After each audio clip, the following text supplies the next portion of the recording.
E o texto que nós vamos ler, Mateus no capítulo 16, para quem estiver a usar esta tradução, a Bíblia para Todos, ela é escrita num português mais acessível, encontra-se na página 1108. Para todos aqueles que estão com a tradução A Bíblia para Todos, vamos ler um texto que está na página 1108. Mateus capítulo 16, vamos ler do verso 13 ao verso 18. Também pode acompanhar esta leitura no boletim. Na terceira página está impresso o texto bíblico. E eu convidava a todos que pudéssemos ficar de pé, fazermos a leitura da palavra do Senhor. Indo Jesus para os lados de Cesareia de Filipe, perguntou a seus discípulos: quem diz o povo ser o Filho do Homem? E eles responderam: uns dizem João Batista, outros Elias, e outros Jeremias ou algum dos profetas.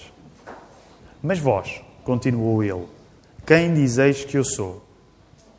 E respondendo Simão Pedro disse: tu és o Cristo, o Filho do Deus vivo. E então Jesus lhe afirmou: bem-aventurado és, Simão Bar-Jonas, porque não foi carne e sangue que tu revelaram, mas meu Pai que está nos céus. Também eu te digo que tu és Pedro, e sobre esta pedra edificarei a minha igreja, e as portas do inferno não prevalecerão contra ela.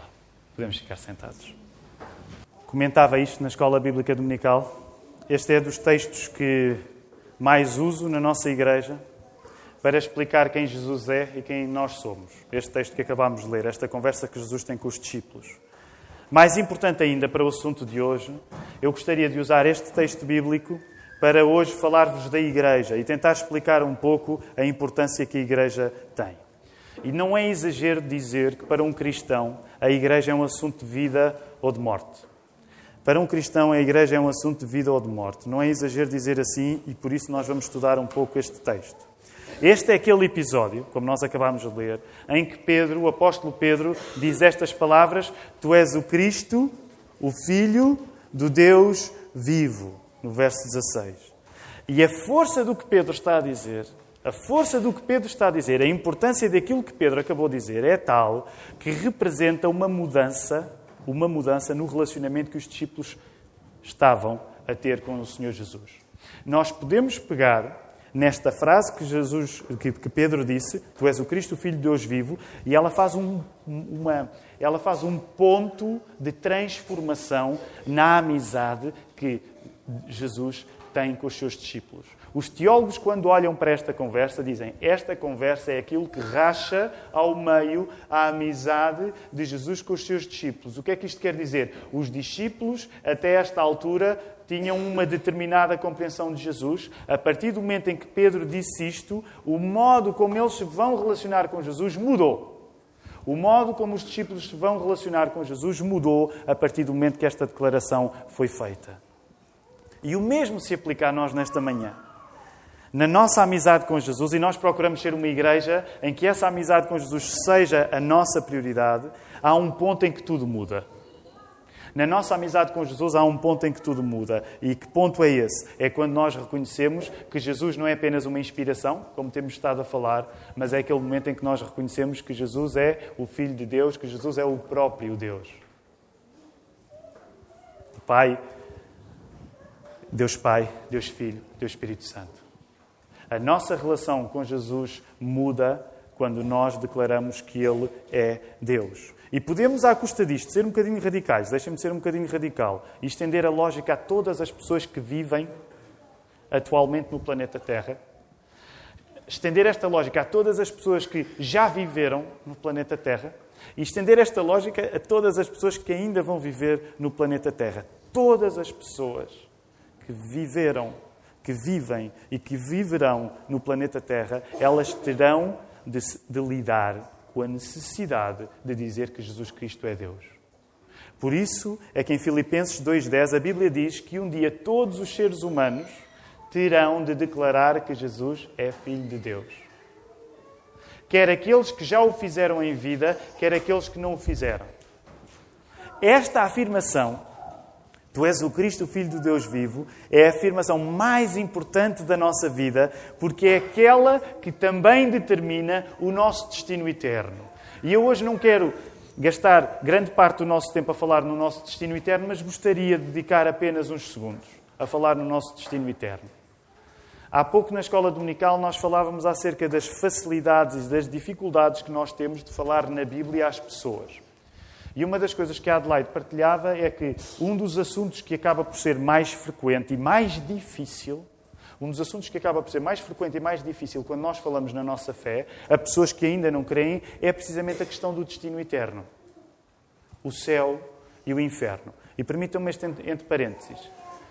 É melhor nós dizermos novos céus e nova terra. Eu não vou entrar em grandes discussões agora, no sentido em que, para explicarmos que o cristianismo crê que a eternidade não é uma eternidade sem corpo, é uma eternidade com corpo. E por causa dos corpos da ressurreição, nós falamos em novos céus e nova terra, porque vai ser esse o nosso destino eterno, a Jerusalém nova. Agora, voltando a este assunto, é difícil hoje, quando nós falamos acerca da nossa fé, nós explicarmos como é que um Deus de amor pode adequar-se à existência do inferno. E este é um assunto difícil. Sobretudo para uma cultura como nós, que cada vez acredita menos na ideia dos culpados merecerem ser castigados. E esta é uma das coisas que eu sei que é desagradável para a maior parte dos ouvidos de hoje. Mas os cristãos acreditam que Deus não é indiferente ao mal e por isso o inferno é a certeza que Deus não é indiferente ao mal. Mas não querendo pregar eu hoje sobre o inferno em particular, gostaria apenas de partilhar uma coisa, a partir desta ideia que nós estamos a conversar, de declarar que tu és o Cristo, o Filho de Deus vivo. Frase que Pedro diz. A eternidade, o nosso destino eterno, não se distingue entre novos céus e nova terra e inferno à custa daquilo que nós fazemos principalmente com a nossa vida. Vou voltar a repetir porque a frase é longa. Ou seja, quando nós falamos na eternidade, no destino eterno das pessoas, nós acreditamos que as pessoas têm todas destinos eternos. Nós não distinguimos, por um lado, os novos céus e a nova terra do inferno a partir de aquilo que a pessoa principalmente fez com a sua vida. Isto quer dizer uma coisa muito prática. Para os cristãos, os novos céus e a nova terra não são propriamente um prémio para quem se portou para quem se portou bem. Para os cristãos, o inferno não é, sobretudo, um castigo para quem se portou mal. Também, eu não estou a dizer que não é isto, mas é mais do que isto. Como é que os cristãos olham para os novos céus e para a nova terra? Como é que os cristãos olham para o inferno? O que distingue uma coisa da outra não é tanto aquilo que nós fizemos com a nossa vida, mas é aquilo que nós fizemos com a vida de Jesus Cristo. Eu gostaria que os irmãos e os amigos percebessem isto. Aquilo que distingue o destino eterno de uma pessoa que viverá toda a eternidade com Cristo, daquilo que será o destino de uma pessoa que não viverá a eternidade com Cristo, não é fundamentalmente a maneira como uma se portou e a maneira como a outra se portou. Aquilo que distingue fundamentalmente alguém poder estar nos novos céus e na nova terra de alguém que estará no inferno é aquilo que essa pessoa fez com a vida de Jesus Cristo. E é por isso que nós colocamos uma ênfase tão grande na ideia de que é fundamental que a pessoa se salve declarando que Jesus é Filho de Deus. É como o apóstolo Paulo diz em Romanos, se declarares com a tua boca que Cristo é o Filho de Deus, serás salvo. E por isso é que nós podemos dizer que o inferno certamente é um elemento... O inferno é um lugar de castigo, é verdade, mas num certo sentido o inferno é uma escolha que se faz. Sem dúvida que o inferno, nós acreditamos que o inferno é um castigo para o mal que fizemos. Mas também acreditamos que o inferno é uma escolha que a pessoa faz por uma razão, e percebam a lógica deste argumento. Para alguém que não acredite que Jesus é o Filho de Deus, a perspectiva de passar uma eternidade a dizer isto seria um verdadeiro inferno. Portanto, para alguém que não acredite que Jesus é o Filho de Deus, para alguém que não tenha desejo de Jesus Cristo, ir para o céu seria um verdadeiro inferno. Isto para nos ajudar a que, quando nós falamos nestes assuntos complicados, céu e inferno, nós percebamos que o que está em causa não é tanto aquilo que nós fazemos com a nossa vida, mas é aquilo que nós fazemos com a vida do Senhor Jesus. E por isso é que, permitam uma expressão, nós somos obcecados pelo Senhor Jesus. A nossa obsessão é o Senhor Jesus. É preciso... Voltemos agora ao texto, para aquilo que Jesus diz a Pedro depois de ele ter acertado na mousse. Ou seja, Pedro disse, Tu és o Cristo, o Filho de Deus vivo. Bingo! Acertou na mousse. O que é que Jesus lhe diz a seguir? Bem-aventurado és tu, no verso 17. Bem-aventurado és tu porque não te revelou a carne e o sangue, mas meu Pai que está nos céus. Dito de uma maneira muito simples. Isto quer dizer que quando acertamos que Jesus é Deus, tinha sido o que Pedro tinha acabado de fazer. Pedro tinha acabado de acertar, Jesus é Deus. Uau, foi o primeiro discípulo a fazê-lo daquela maneira. Quando nós acertamos a dizer que Jesus é Deus, é porque não fomos nós que acertamos, mas quem é que acertou na verdade? Se Jesus acabou de dizer a Pedro, bem-aventurado és tu porque não te revelou a carne e o sangue, mas meu Pai que está nos céus. Isso quer dizer que quando eu acerto que Jesus é Deus, quem é que acertou? Fui eu? Foi o próprio Deus. E voltamos, eu sei que é uma frase que eu tenho repetido muito com os irmãos, percebamos isto é fundamental na nossa fé cristã. É o tal jogo, é tal coisa que parece uma charada. A Bíblia diz-nos para fazer coisas e quando nós as fazemos, a Bíblia diz que não fomos nós que as fizemos. Por isso é que o louvor vai todo para Deus. O que a Bíblia nos está a dizer é que para nós acertarmos, confiando em Jesus, não fomos nós que acertamos, mas foi o Espírito Santo em nós. Nesta ocasião, Jesus diz, olha, Pedro, tu acertaste. Pedro, tu acertaste. Mas sabes porquê é que tu acertaste? Porque foi Deus Pai que te deu isso. Agora, isto tem profundas implicações na nossa vida. Isto significa, para um cristão, as grandes conquistas de um cristão não são conquistas do cristão. As grandes conquistas de um cristão são sempre conquistas de quem? De Deus. Porque quando um cristão acerta, quando nós fazemos alguma coisa bem, não fomos nós que fizemos. Foi Deus que nos permitiu fazer essa coisa. Eu sei que é uma lógica circular e nós hoje temos um bocado de problema com lógica circular, mas é isso que faz que nós possamos dizer, e a Bíblia passa a vida a dizê-lo, que todo o louvor vai para Deus. O louvor não é para nós, porque foi Deus que fez as coisas certas em nós, não fomos nós que as fizemos. No verso 18, avancem brevemente, Jesus faz um trocadilho, como a palavra alguns de nós sabemos. A palavra para Pedro é a mesma palavra para pedra, aí no grego, kefa, que quer dizer que o fundamento da igreja, e é sobre a igreja que vos quero falar agora, sem entrar em detalhes, nós sabemos que esta é uma das grandes divergências que nós temos com a Igreja Católica Romana. Com todo o respeito pelo raciocínio da Igreja Católica Romana. Aliás, o pastor que foi pastor nesta igreja, pastor João António Marques, durante 4 décadas escreveu um livro sobre o assunto, chamado Pedro não foi Papa. Pedro nunca foi Papa. O que é que significa? A tradição, eu não quero agora entrar em muita teologia profunda, mas Roma olha para este texto e diz, ora, aí está, Jesus deu a Pedro o fundamento da igreja. O que é que os protestantes, o que é que os cristãos evangélicos dizem? O fundamento não foi dado a Pedro. O fundamento foi dado àquilo que Pedro estava a declarar. Logo, o que é que isto significa? O chão da igreja não é atribuído a um homem, mas é atribuído à verdade que aquele homem tinha acabado de dizer. E que verdade era essa? Tu és Cristo, o Filho do Deus vivo. A igreja de Cristo está fundada não num homem, mas está fundada na verdade que esse homem disse. A igreja de Cristo está em cima da verdade que Jesus é o Cristo. O que é que isto quer dizer na prática? Fora da convicção que Jesus é Deus, pode existir muita coisa, mas não existe a igreja. Fora da convicção que Jesus é Deus, pode existir muita coisa, mas não existe a igreja. E por isso o assunto de Jesus ser o Cristo, o assunto de Jesus ser Deus, é o assunto mais importante da vida da igreja. Porque se Jesus não for Cristo, se Jesus não for Deus, não há igreja nenhuma. Pode haver muita coisa com aparência de igreja. Pode haver tradição, pode haver muito hábito religioso. Mas se a igreja não está fundamentada sobre a ideia de Jesus ser o Cristo, ela não é uma igreja. E eu não quero agora entrar em detalhes, assuntos polémicos, não me cabe isso hoje. Mas quando nós falamos numa época de unidade entre cristãos, essa é a razão pela qual, quando nós pensamos em unidade entre cristãos, sabem o que é que nós pensamos? Nós não pensamos nos nossos irmãos. Nós pensamos na verdade, que é aquilo que assegura que uma igreja é uma igreja. Que verdade é essa? Jesus é Cristo, o Filho de Deus. Se alguém não declara que Jesus é Cristo, o Filho de Deus, pode ter a catedral mais bonita. Pode ser católica, pode ser protestante. Mas se alguém não acredita que Jesus é Cristo, o Filho de Deus, aquilo é apenas uma embalagem sem significado. E por isso é que quando nós procuramos unidade entre os cristãos, a unidade está fundamentada nisto que Jesus disse a Pedro. O fundamento da igreja não é Pedro, não é o convívio entre os homens, por muito bem que nós nos possamos sentir uns com os outros. O fundamento da Igreja é a declaração que Jesus Cristo é o Filho de Deus.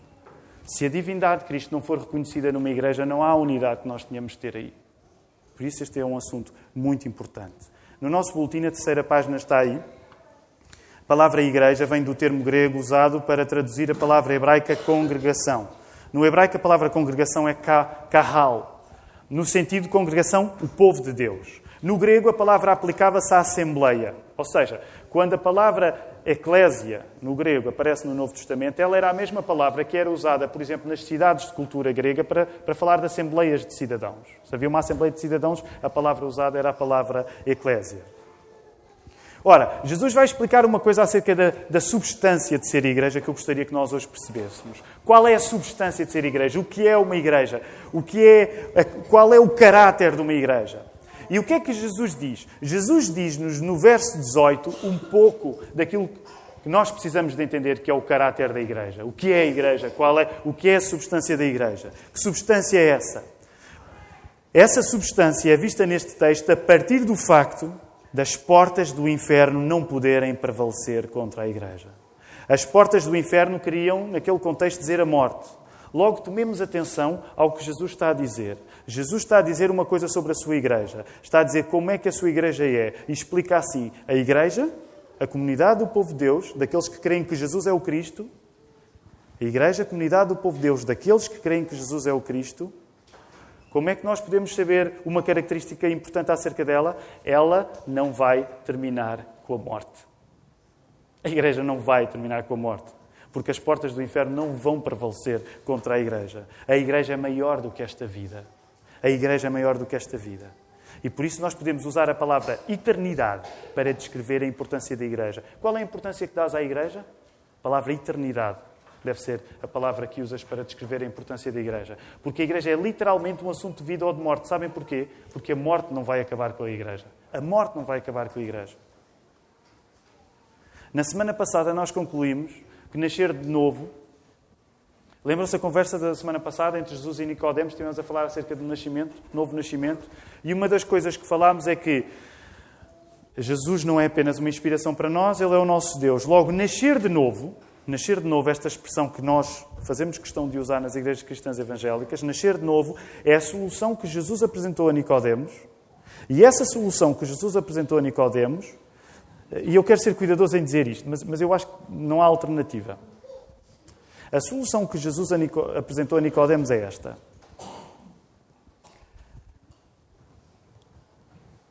Deus, efetivamente, percebam isto, num certo sentido, Deus não nos aceita como nós somos. Eu quero explicar. Porque hoje em dia está em voga a dizer Deus aceita-nos como nós somos, Deus ama-nos incondicionalmente. Eu não me vou meter por aí agora, mas sigam, por favor, o raciocínio a partir do que a Bíblia diz. Num certo sentido, Deus não nos aceita como nós somos. O que é que eu quero dizer com isto? Se Deus nos aceitasse como nós somos, o que é que Jesus não tinha dito a Nicodemos? Que ele precisava nascer de novo. Podemos dizer, num certo sentido, que Deus nos aceita como nós somos, no sentido em que quando vamos até Ele, ainda somos pecadores e Ele não nos rejeita. Nesse sentido, nós podemos dizer, Deus aceita-nos como nós somos. Deus não fica à espera que nós sejamos perfeitos para irmos até Ele. Nesse sentido, nós podemos dizer, Deus aceita-nos como nós somos, como nós estamos. Ainda há uns domingos cantámos o Vem Já, ou tal qual estou. E nesse sentido nós podemos dizer, Deus acolhe-nos como nós somos. Mas noutro sentido, nós não podemos dizer que Deus nos acolhe como nós somos, na medida em que quando nós vamos até Ele, nós deixamos de ser as pessoas que a Ele chegamos. E é por aqui que eu gostava que pudéssemos perceber isso. Deus não nos aceita como somos, mas como nós podemos ser através dele. Deus não nos aceita como nós somos, mas Deus aceita-nos como nós podemos ser através dele. Se a solução estivesse em nós não precisávamos de ser pessoas novas. E Jesus disse a Nicodemos que nós precisávamos de ser pessoas novas. Como é que nós sabemos que não é impossível sermos pessoas novas? Porque mesmo que nós tentemos muito, nós não conseguimos ser pessoas novas. Eu espero que todos concordem comigo. Eu não quero desfazer os sonhos de ninguém esta manhã, mas os cristãos não acreditam que nós sozinhos conseguimos ser pessoas novas. Mas lembrem-se, se efetivamente Jesus for Deus, Ele como Deus tem capacidade de fazer em nós uma coisa que nós não conseguimos. Se Jesus for Deus, Ele tem capacidade em fazer em nós uma coisa que nós não conseguimos. Reparem isto. Se Jesus fosse apenas um homem e dissesse: tu precisas nascer de novo, o que Ele nos estava a fazer era arrogar uma praga. Estão a seguir-me? Se Jesus fosse apenas um homem e dissesse a Nicodemos: olha, Nicodemos, o que tu precisas fazer é nascer de novo, Jesus estava a arrogar uma praga. Porquê? Porque Jesus, sendo homem, não tinha capacidade de que o próprio Nicodemos nascesse de novo. Se Jesus for Deus, Ele pode nos dizer: tu tens de nascer de novo, e dar-nos a capacidade para nascermos de novo, porque Ele é Deus. É por isso que há umas semanas eu dizia aos nossos irmãos que, por exemplo, quando nós pensamos em grupos ditos cristãos que não acreditam que Jesus é Deus, é uma contradição. Porque se eu não acreditar que Jesus é Deus, Ele não tem capacidade para fazer por mim aquilo que eu próprio não tenho. Por isso é que nós demos o caso das testemunhas de Jeová, com todo o respeito, toda a liberdade religiosa que as testemunhas de Jeová devem ter neste país. E devem ter liberdade para nos chatear. Deixem-me dizer isto. Elas devem ter liberdade para nos chatear. Sabem porquê? Porque nós devemos ter liberdade para os chatear a eles também. Tendo dito isto, quando nós pensamos nos nossos amigos, testemunhas de Jeová, são nossos amigos, não são nossos irmãos. Eles não acreditam que Jesus é Deus. Eles pregam um evangelho que nem sequer tem poder para os salvar a eles próprios. Sermos pessoas novas é a garantia que nós nos estamos a relacionar com Jesus enquanto Deus. Porque nós só vamos poder ser pessoas novas com o poder de Deus. Agora pensem em Pedro. O Pedro que nós encontramos hoje neste texto bíblico. Há um Pedro novo a partir do momento em que reconhece que Jesus é Deus. E eu não quero agora teorizar muito, porque a Bíblia não nos dá muito para teorizar aqui. Mas eu diria que, se calhar, este momento na vida de Pedro é o momento da sua conversão. Não me cabe a mim, mas é o momento em que ele declarou que Jesus Cristo é o Filho de Deus. Houve um Pedro até aqui e há um Pedro depois. Não vamos estudar esta parte hoje, é importante explicar isto. Até porque os irmãos, muitos de vós, conhecem o que vem a seguir. Depois deste grande bingo de Pedro, Pedro vai cometer uma das piores... como é que se diz? Uma das piores gafes da sua carreira. O que nos ensina que declarar que Jesus é Deus não é nós ficarmos isentos de cometer gafes. Porque depois do melhor bingo que Pedro cometeu, ele vai cometer a maior gafe. Que Jesus vai passar a falar acerca da morte e Pedro vai dar a ideia que Jesus não precisa de morrer. E Jesus, vejam bem, Jesus acabou de dizer: bem-aventurado és tu, porque foi o Espírito, foi Deus Pai que te revelou isso. Sabem o que é que Jesus vai dizer a Pedro quando ele se arma em bonzinho para safar Jesus de ele ter de morrer? Sabem o que é que Jesus vai chamar a Pedro? O que é que Jesus vai chamar a Pedro? Satanás. Meus irmãos, nesta igreja eu ainda não chamei Satanás a ninguém. Não sou Jesus. Mas se alguém quer conhecer Jesus, é este Jesus. Jesus é Deus e no momento é capaz de dizer: bem-aventurado és tu, tu és feliz. Mas se nós deslizamos a seguir, ele ia nos dizer, ele se for preciso ia nos chamar diabo. Agora reparem, isto não é porque Jesus é esquizofrénico ou porque tem problemas de controle da sua ira. É porque Jesus, quando olha para os discípulos, ele ama-os ao ponto de os corrigir. Mesmo quando eles julgam, quando os discípulos julgam que o melhor que estão a fazer é a favor do Mestre. Jesus olhava além das boas intenções. E quando Pedro era bem intencionado, às vezes era quando ele se espetava mais ao comprido. Quantos de nós na nossa vida não é o mesmo? Quantos de nós não nos espalhamos ao comprido precisamente quando somos bem intencionados? Mas Jesus é Deus, Ele dá-nos um poder que as nossas boas intenções não dão. Por causa disto tudo, os cristãos evangélicos têm no novo nascimento a experiência fundamental do que representa ser cristão. Estou a generalizar, mas quero que percebam isto. Para os cristãos evangélicos, estão numa igreja batista agora, mas eu acho que agora pode-se falar em nome das igrejas batistas, das Assembleias de Deus, das igrejas dos irmãos, da Igreja do Nazareno, outras das igrejas carismáticas. Uma das coisas que, de facto, nós, cristãos evangélicos, temos em comum, esta gente toda diferente, é que para nós ou há conversão ou não há cristianismo. Para nós, ou a pessoa se converteu ou não há cristianismo. Porquê? Porque para nós o cristianismo não é definido a partir de pertencermos a uma tradição. Para nós o cristianismo não é pertencer a uma tradição, mesmo que seja uma tradição religiosa, mesmo que seja uma tradição cristã. Não é pelos meus pais serem católicos que eu sou cristão. Não é pelos meus pais serem protestantes que eu sou cristão. Os cristãos evangélicos passam a vida a dizer: nós salvamos-nos por pertencer não a uma igreja, mas ao próprio Cristo. Nós salvamos-nos porque pertencemos a Cristo. E essa pertença é reconhecida como? Na conversão. Por isso é que quando nós contamos a história da nossa vida, nós geralmente falamos sempre do momento em que nos convertemos. O momento em que declaramos que Jesus Cristo é o Filho de Deus. Qual vai ser a pergunta que eu vou fazer, se Deus quiser, no dia 27 de março, quando estiver a fazer batismos? Qual é a pergunta que eu costumo fazer nesta igreja? Eu sei que os irmãos só prestam atenção à água e não às palavras do pastor, mas geralmente o que é que o pastor costuma perguntar na hora de batizar? Acreditas? Crês que Jesus Cristo é o Filho de Deus? Se a pessoa disser não, pode sair do batistério. A pessoa diz sim. Sim, o que é que as pessoas geralmente dizem? Sim, eu creio. E o que é que o pastor diz a seguir? Em nome do Pai, do Filho e do Espírito Santo, eu batizo-te. Percebem? Tu crês que Jesus Cristo é o Filho de Deus. Se tu crês, então tu vais ser batizado. Porque foi isso que o Senhor Jesus disse. Arrependam-se, creiam e sede batizados. Logo, a insistência que os cristãos evangélicos têm na expressão relação pessoal com Deus, relação pessoal com Jesus, nasce de uma convicção cristológica muito forte. Esta expressão não serve para colocar, e aqui eu quero terminar aqui, nós temos de tomar a ceia do Senhor ainda, mas eu quero explicar aqui uma coisa como um último pedido. Vamos dizer assim, uma última insistência nesta mensagem. Quando nós falamos corretamente em que temos de nos relacionar pessoalmente com Jesus, a expressão não deve servir, esta expressão, relação pessoal com Jesus, relação pessoal com Deus. Okay? Esta expressão é muito cara aos evangélicos. Tens uma relação pessoal com Cristo? Tens uma relação pessoal com Deus? Então, esta expressão ela é muito cara a nós porque fala na conversão e a conversão é o novo nascimento. Agora, eu creio que às vezes um dos erros que acaba por ser cometido é que nós, ao falarmos nesta relação pessoal com Deus, acabamos por dar a ideia que a pessoa mais importante na relação pessoal com Deus somos nós que temos a relação.